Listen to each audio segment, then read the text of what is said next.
ulang.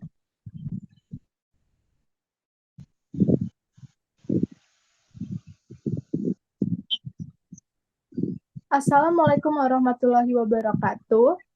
Yang terhormat kepada Miss Larasati Ahluwalia, MSc, sebagai dosen mengampu mata kuliah Desain Organisasi. Di sini, kami dari kelompok DJ Cell ingin mempresentasikan hasil kerja kelompok kami. Sebelumnya, izinkan saya memperkenalkan kelompok saya terlebih dahulu. Yang pertama, ada saya Ramadila sebagai moderator. Yang kedua, ada Rizka Mulyani sebagai pemateri. Yang ketiga, ada Gita Dwi Sekarsari sebagai pemateri. Yang keempat, ada Hurulaini sebagai pemateri. Yang kelima, ada Ginagung Wibisono sebagai pemateri. Untuk pemateri yang pertama, dipersilakan untuk menjelaskan hasil kerjanya.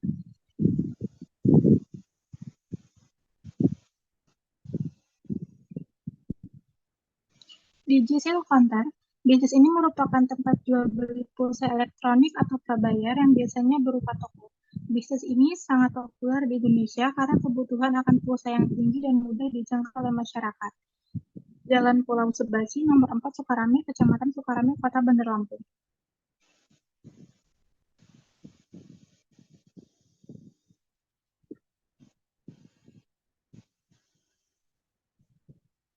Model perspective system. Yang pertama ada input.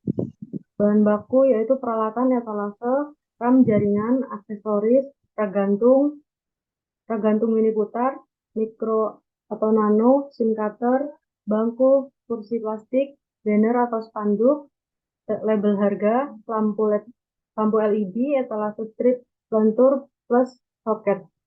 Tenaga kerja yaitu mengelola dan penjualan. Modal yaitu investasi awal, bahan baku utama.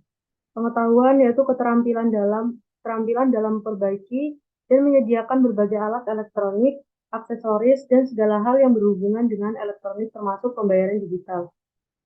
Yang kedua yaitu konversi, perbaikan alat elektronik, proses perbaikan pergantian mesin, temper glass, dan lain-lain. Penambahan aksesoris, proses perbaikan agar menjadi seperti baru. Kemasan penyusunan kemasan dengan takaran yang sesuai. Yang ketiga ada output. Produk selesai diperbaiki, siap dikembalikan atau dijual kembali ke konsumen. Pendapatan uang yang diperoleh dari penjualan aksesoris dan servis. Limbah potensinya ada limbah bekas aksesoris yang perlu diolah.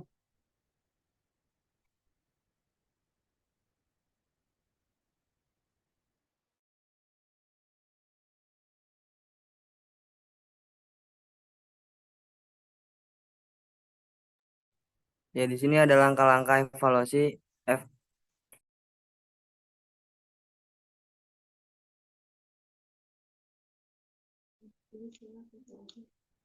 Ya, oke, selanjutnya untuk memahami efektivitas UMKM Counter, kita dapat mempertimbangkan beberapa pendekatan. Yang pertama, pendekatan tujuan organisasi, fokus pada sejauh mana UMKM Counter mencapai tujuan sasaran yang telah ditetapkan.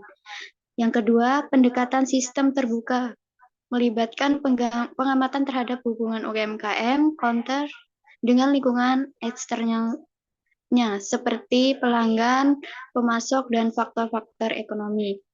Yang ketiga, pendekatan kebutuhan pelanggan, menilai sejauh mana UMKM Counter memahami dan memenuhi kebutuhan pelanggan mereka, termasuk kepuasan pelanggan dan loyalitas.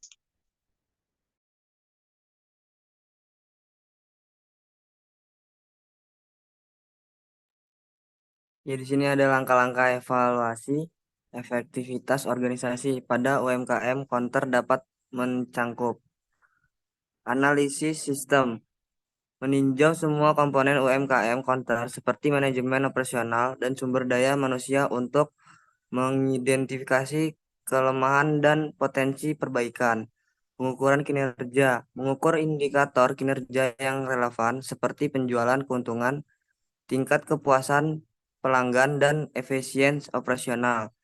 Adaptasi dan perbaikan berdasarkan temuan dari analisis dan pengukuran UMKM Counter dapat melakukan adaptasi dan perbaikan dalam proses dan strategi mereka.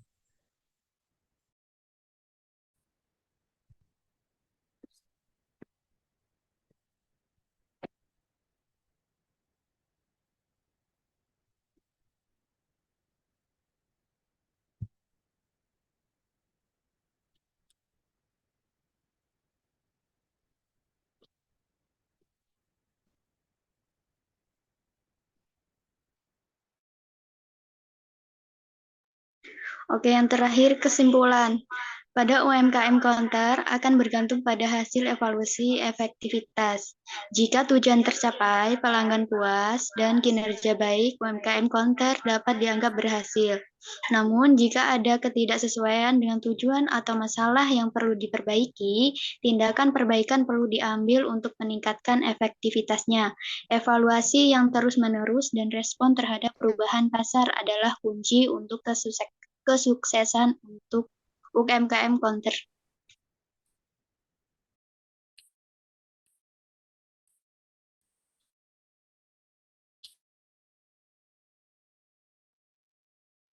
Mungkin cukup sekian presentasi dari kelompok kami. Kami akhiri. Wassalamualaikum warahmatullahi wabarakatuh.